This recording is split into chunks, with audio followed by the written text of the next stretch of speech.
We're back with another episode of Franchise My Business, the podcast for franchisors, hosted by franchisors. I'm your host, Kevin Oldham, and today we're going to talk about pets. Americans love their pets. It is a ginormous industry. We spend so much caring for these four-legged balls of joy most of the time. Sometimes you get a dog who's not a ball of joy. But anyway, regardless, we want to make sure that those dogs are taken care of. We want to make sure that they're good roommates. And what's a good roommate do? A good roommate takes care of themselves. They groom themselves. But dogs can't do that. People have to do it. And I've got the godfather of franchising in the dog grooming space on, Mr. Tim Vogel, the founder of Scenthound. Let's talk about helping dogs smell better, helping entrepreneurs get what they want in life. Welcome to the show, Tim. Kevin, thanks so much for having me. I'm really looking forward to this conversation. It's my pleasure. My pleasure. And I'm excited. You and I were talking a little bit before Hound. And you guys have got some really cool things happening. But what I want to do, and one of the things that I love doing and sharing with our guests, our listeners, is talking about how the heck you founded this business, why you founded this business, and then really getting up to the franchising journey. So let's go way back to the early mid 2000s and talk about when you started this business. You have the floor, sir. Yeah. So thank you so much. So really interesting. I just gotten married. My wife and I got our own place. We got a plant that lived. And then my wife was like, we should get a dog. And I actually was resistant. I was like, hey, I'd love to have the freedom. You know, we going out after work. We were kind of in that stage of our life. She won. We got this dog and I fell in love instantly. And, you know, when we got this dog, I started geeking out of what does a good dog parent look like? How do you raise a puppy? And started reading up on it. And there's this one cool book by the monks of New Skeet, and it's called The Art of Raising a Puppy. And one of the things they suggest is they say, look, dogs are pack animals and they follow a hierarchy. You need to establish yourself as the pack leader with this dog. And one way to do that is take this puppy out into an open area, put them on the ground, and then walk away from them. And they'll see you as the leader and follow you. And so I went out to the woods. We were living in the DC area at the time. I was in Maryland. Put this puppy down, just walked away, and I turned around and it was on my heel. And it was the coolest feeling ever. I was like, this is so cool. And so from there forward, I was just like, there's something really interesting about this human animal bond, right? Like there's just something special about it. So I started digging into like coevolution of humans and dogs. And so that's really what got me into this. At the same time, the company I was with was going through a merger. And it was a perfect opportunity for me to start my next chapter. Okay. I had always wanted to take the entrepreneurial journey. The reality is I just never had the confidence to do it. And so I started with a big company. I went to a mid-sized company. The last company I was with was really a startup. And so that was the right time for me to say, you know what? I think I've had enough experiences. I believe in myself enough. Let's take this leap. And so we started having this conversation about this life by intention. So Jessica, my wife and I sat down and said, you know, if we could live anywhere in the world, where do we want to live? What kind of lifestyle would we want? Where would we want to raise our family? And so we started playing this game. And, you know, I'm from out west, so I started thinking places like Boulder, Colorado, in the mountains. She's from the East Coast. She's like, I want to be kind of in the same time zone as my family. I like ocean. And so we started looking at these places and we ended up in a really amazing town called Jupiter, Florida, right on the ocean. The right size community, A-grade schools, 15 minutes to an airport, kind of hit all of our criteria. Michael Jordan is a neighbor too, right? Correct. He's actually a neighbor across from my neighbor. And so, you know, I came down here and we took a massive leap. I went to grooming school. So I was an executive level at a company. And then I went all the way back and I said, if I'm going to get into the dog business, I need to start from scratch. I need to understand this. You need to express those anal glands, right? You got to do it all. You got to do it all. And I'm an expert. I can't believe it. So you like literally were an executive and you're like, you know what? I'm going to go to grooming school. Yeah. That's awesome. And so did you feel like a fish out of the water there? Yeah, it was, well, you know, I had to keep telling myself it was a bigger cause because there was some ego issues in the way and stuff. I'm sure there were. Yeah. You had to like put it away a lot, right? I had to just check it at the door. and build the skills to put ourselves in a position for success. Yeah. And so looking at the pet space, it was at that time, it was a $42 billion industry and it was growing rapidly. And I was like, there's a ton of opportunity here. So I came up with the grand idea of starting a mobile pet grooming business. And so I went to school, got my first van, hired a groomer, and we were off to the races. And it was about 6 months in, I realized, oh shit, what have I done? and that's always a part of the entrepreneurial journey. Is like, yeah.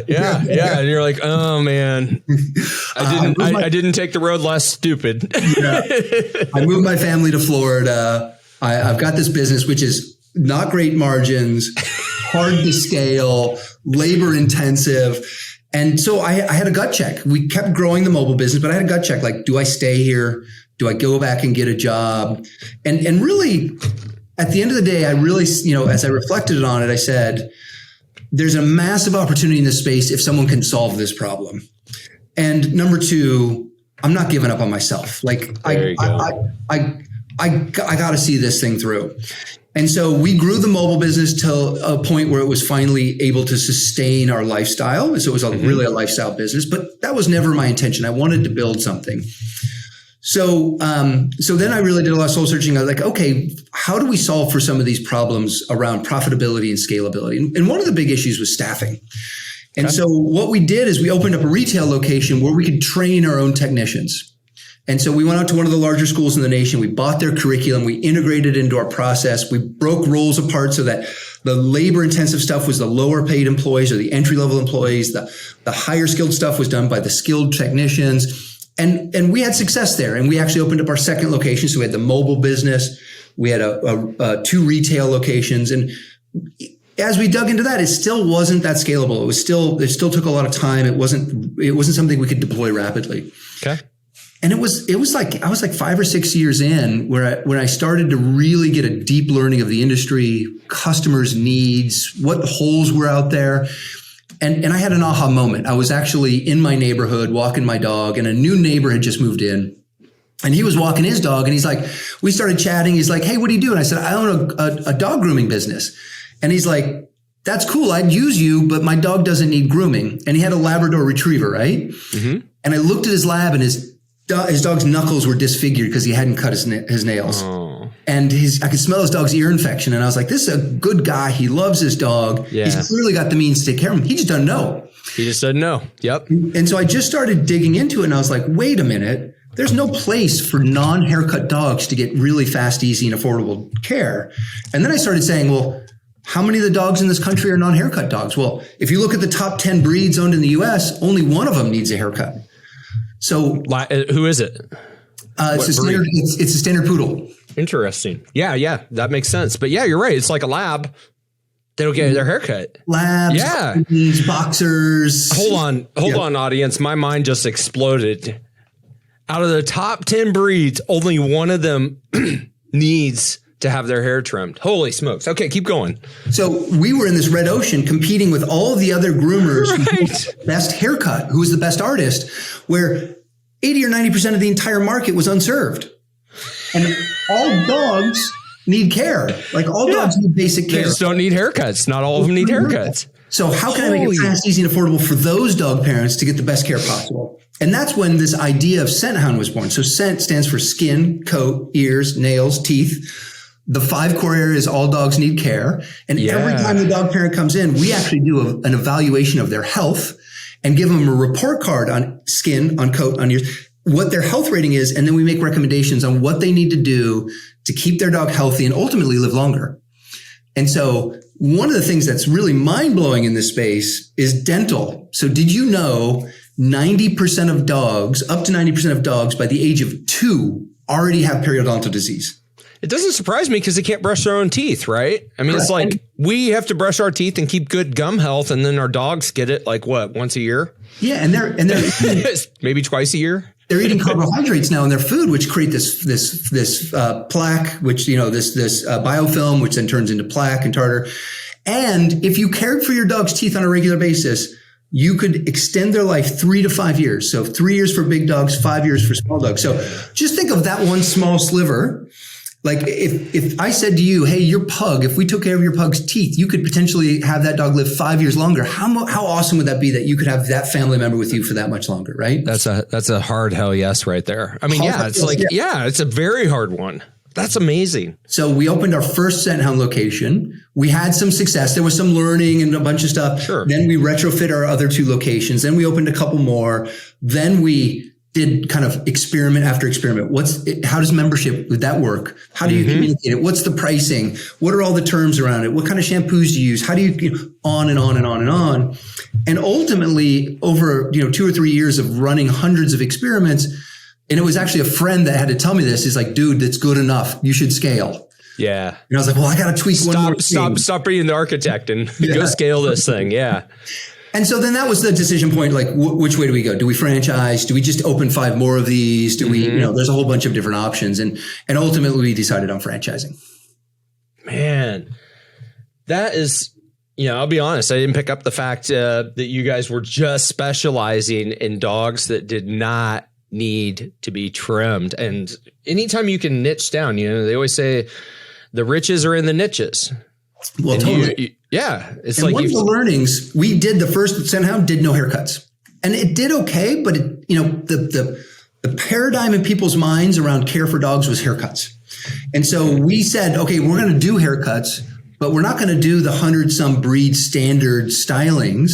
We're going to do one haircut. It's going to be one length all over, which simplified the model, but also allowed all those haircut dogs to come in to get the basic care they need too, and the haircut. And we could make our own technicians much faster. So one of the biggest bottlenecks in a grooming business is the groomer. And we effectively said, we don't need the groomer. We're going to make them. And so now that's a massive competitive advantage, because when you're running our internal training program, now you've got so many trimmers, you're going to have to open up your second place, right? Versus the place you're competing with, which is fighting over a very limited resource, which is the trimmer. And so all of these things started to dovetail together, which created, a really scalable model with high profitability.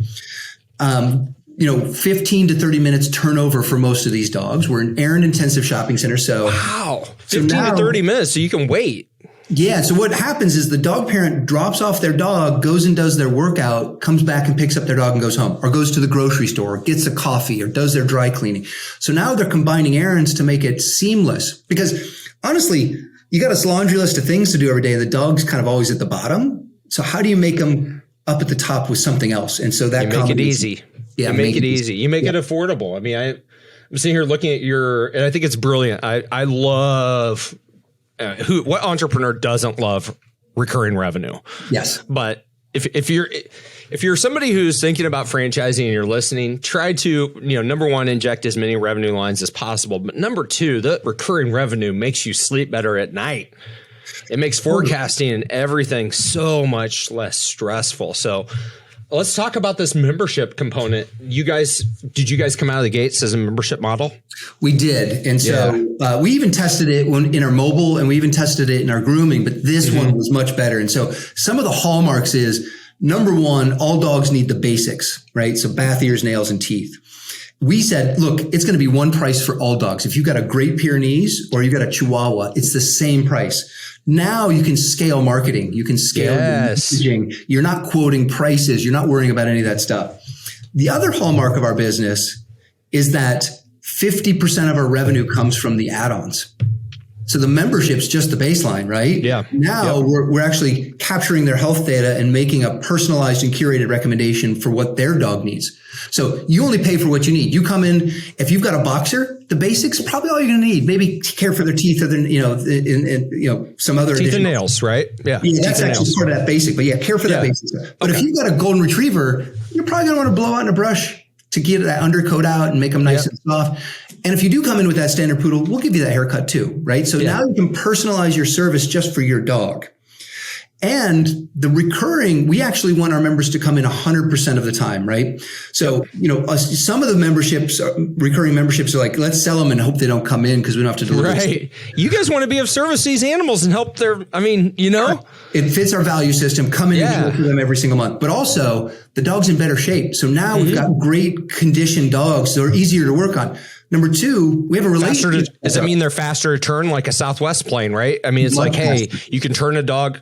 It's going to take a long time if the dog hasn't been groomed or cared for in 2 years. But if they were just cared for 30 days ago, boom, boom, boom, right? Totally. And the dog knows us. They're coming every month, if not every week. Oh, I didn't even think about that. Now we have a relationship. The dog's way easier to work. Like every time, Fluffy walks in, we're like, Fluffy's here. We love Fluffy. Fluffy loves us because they have a great experience and they're coming every month, right? So that's even better. And then the revenue's better because 50% of our revenue comes from every time they visit. So they're adding on the brush out and the blow dry or the dental treatment or, the shedding program or something like that. Right. All really great value adds. And we know there's a direct correlation between the more services a customer buys and their satisfaction level. Their satisfaction level goes up significantly the more services they buy from us. Yeah, man. I mean, what an elegant model. I mean, thanks. And I know that we always like to think when we're at our current place, we always like to reverse engineer and tell ourselves a story. This is exactly the plan I had, but rarely, like never is. I've mentored a lot of startups here in Kansas City and invested in them. I'll bet you not a single one of them that I met at their beginning has the same business plan that they had that really ended up happening. Never. It's a couple of things. You never end with the business you start, and you never end with the team you start with. Yeah. Right? Yeah. And so there's different stages of the entrepreneurial journey that require a different set of competencies and skill sets. And as you grow through that, you're going to have to add competencies. You're going to have to adapt those skill sets. And so that journey, which I am loving because, the product creation, the finding the niche, the disrupting a space, and all of that is so fun. Then learning a whole new business, which is franchising, challenging and fun, right? And then going through each of the stages as your growth happens always presents new opportunities, new challenges for us to grow ourselves. And so one of our 5 core values is seek growth, and that's a big one for us. So. Love it. I had to mute myself there for a second because I had to clear my throat. I want to hit on something. I wrote this down. Life by intention. Yeah. Life by intention. I don't think that there's enough, particularly as entrepreneurs, right? Entrepreneurs can get excited about an idea. There's no doubt that some of the more fun days are in those formative stages when you're trying to figure out product market fit. You're trying to get your minimal viable product off the ground. People start liking it. And then I don't think enough entrepreneurs, and I've been asking myself this question a lot. It's like, what do you want? Yeah. What do you want? What do you want? That's a big question. It's a big question. And I don't think a lot of people have a good answer for it because they're not intentional about it.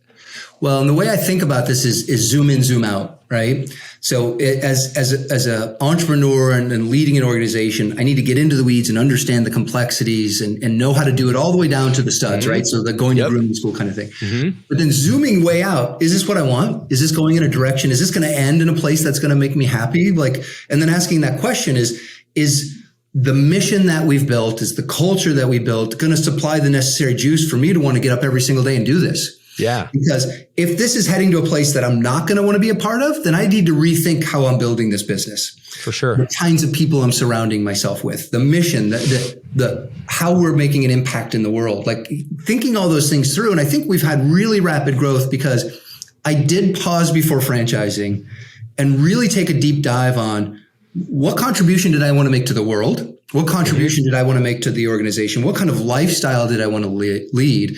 And so really getting clear on our why, and our why is to remove barriers so people can love and connect with their dogs every day. And essentially our mission is let's help people practice love on a daily basis by helping them connect with their dogs. Yeah. And let's make the world a slightly better place, one person at a time, by helping them feel a little bit better. And we know dogs reduce anxiety. We actually live longer if we have a dog in our life. Yeah. Oxytocin. Oxytocin's a powerful chemical, Totally. And so I think really getting clear on that intention then put me in a position, us as a team, to really be successful because it was aligned with kind of who I am as an individual. Yeah. And there's one other piece of it. My wife is a co-founder with me. So she is she's always been kind of corporate identity designer, and she did a lot of our stuff along the way. Yeah. But the last 4 years, she came on full time and is really responsible for the entire brand, look, feel, brand positioning. And so if you're working with your wife 24/7 and you've got kids together, talk about having to be intentional for that to work and to be a success. Sure. You have to absolutely be intentional about that. Yeah, I love that. I mean, and yeah, kudos to you for, I'm going to just say surviving 5 years by working with your spouse. It doesn't work for everybody. No. You know, my wife and I we know that us working together would not be a very positive thing. No. We know that about each other. We identified that like 8 years ago when I became an entrepreneur. It's like, it's not a good idea if we want to continue this amazing life that we have. So you said something else. You said surrounding yourself with, who do you want to surround yourself with? And I think this is a pretty cool opportunity to talk about your advisory board. And some of the intentionality behind structuring an advisory board. Let's talk about it, because I know you've got a really cool investor involved in the business as well. Yeah, so it's really about what are the communities I'm a part of. So one community I've been very active in is Entrepreneurs Organization. There's a big chapter here in South Florida. Okay, cool. A lot of my education came through that. And I actually ran their accelerator program for several years and coached. Cool. So that was really training ground for me to become a better entrepreneur and how to lead leaders and stuff like that. I've joined the Palm Beach Atlantic Advisory Board for their franchising school, the Ray Titus School of Franchising. I'm part of the Babson University. We have case studies going there. So those are communities that I've been involved in, which helps create connections with great people within this industry. Part of these interactions helped me develop a relationship with David Long, who's the founder and CEO of Orange Theory. He also was part of European Wax and Massage Envy. So he joined us early on and has been a great mentor for me because he had been there and done that in the franchising space. Yeah. And so just really appreciated his counsel. Another gentleman named Clay Perfall, who is an amazing thought leader kind of around business strategy, and kind of everything involved with how do you partner with the right people and stuff like that. Another gentleman named Mike Sutton out of Dallas, who has a private equity firm, has also been a great advisor to us. So we've got this advisory board together where we now have a place where we can just have open, honest conversations about here's what I'm thinking. Is that right? Is that wrong? You know, what are your experiences around doing that? We really are pushing heavy into, we really fancy ourselves a data business because we're collecting health data and using that data to personalize and curate. Yeah. We've got some really cool technology in the background where we actually weigh the dogs, get body condition. We do evaluation, skin coat, ears, nails, teeth, glands. So we collect a ton of health data. How do we use that data? How do we capture it? How do we then use it to personalize and curate? And so having a bunch of resources to help us think that stuff through. Yeah. And you know, all the different kind of new technologies out there that, you know, if you layer proprietary data into side of some of these new technologies, how can you create a competitive advantage or the easy button for the dog parent so that we just make great recommendations based on the data they have. So the way we really think about it is personalize and curate solutions based on their data. And so having an advisory board has been critical for you don't know what you don't know, and you need a great group of people around here with resources to help you figure that stuff out. Yeah, it's really hard to be, I highlighted a passage in Ryan Holiday's The Obstacle is the Way. I was on the beach, 30A in Florida, September 17th of last year. Okay. Maybe it was year before last. So it was 2021. And I'd highlighted this passage before I'd left Kansas City. And I was on the beach and I opened it up and it said, the synopsis was, it's really hard to be objective on your own stuff. It's really easy I can psychodiagnose all of your problems because I'm not tied to them. I'm not like right here in it every day. And so and that's one of the things that I've realized for myself as well has been a huge unlock. It's like, ask for help. Yeah. Other entrepreneurs, I don't know about you, I freaking love helping people selflessly. It feels good. Like if I can mentor somebody, even if it's just like a 15-minute call or whatever, and we never talk again, but I can be a source that helps them avoid brain damage, deployed capital that doesn't need to be deployed, whatever. Like that's a hell yes too. Yeah. So kudos to you for being intentional about surrounding yourself with some amazing people. I want to talk about your guys' trajectory because you're at a kind of a hockey stick moment. Let's just call it what it is. At the end of this year, if you guys do what you say you're going to do, And I don't want to steal your thunder, so let's talk about how many locations you have, what your current rate is in terms of openings, and where you guys are going to be at the end of 2023. Yeah, I think we're having a lot of success because of like the iceberg under the surface. You know, the decade plus of kind of figuring out the model, spending all of the time figuring out our why, our what, our who, our how, all of those kinds of things, getting really crystal clear on all that kind of stuff. And so, you know, 2020 is when we opened our first franchise location. You know, we're kind of 2 years and a quarter into that. And next week we will open our 50th location, which is really super cool. Cool. It even sounds odd to say it, which is kind of like this journey's been so fun.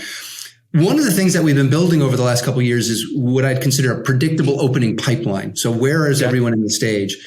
And so right now we are on track to open 1.3 centers a week for the remainder of the year. So that will put us right at about 100 locations by the end of this year. So there's a lot of growth happening there. And obviously a lot of, you know, when you pressure test this new predictable opening pipeline, holes spring, right? Like for sure. There's leaks, there's problems. And so that also creates a lot of challenges around, okay, what didn't we think of? Where are the problems? But, you know, when you do have predictability, you can then schedule out how many franchise business coaches do I need? What's learning and development need to look like? What subject matter experts? How many do we need? And so really trying to be deliberate about planning all of those pieces out as these things come open. Yeah. But that's part of the fun too. So 100 this year, and then we've already sold a couple hundred of these, over a couple hundred. We're kind of pretty consistent pace in sales, so that I think by next year, I think the potential to open an additional 100 is there. Do you guys do an area developer model, or how? No, one by one.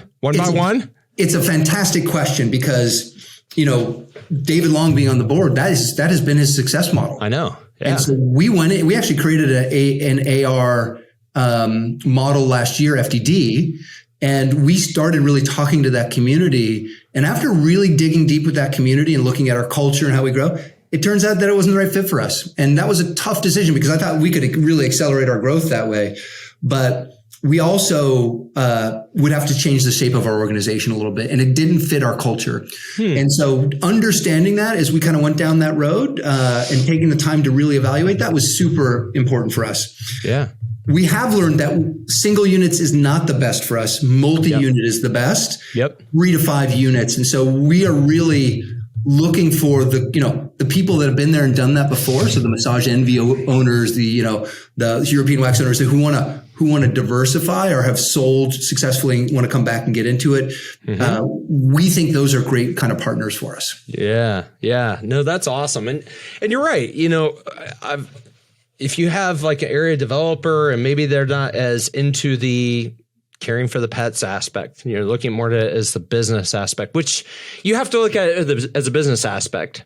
But you also, I think, have to care about dogs. Like you've got to be a pet, you've got to be an animal person, you've got to be a dog person. And so I think that's, it's another, life by intention.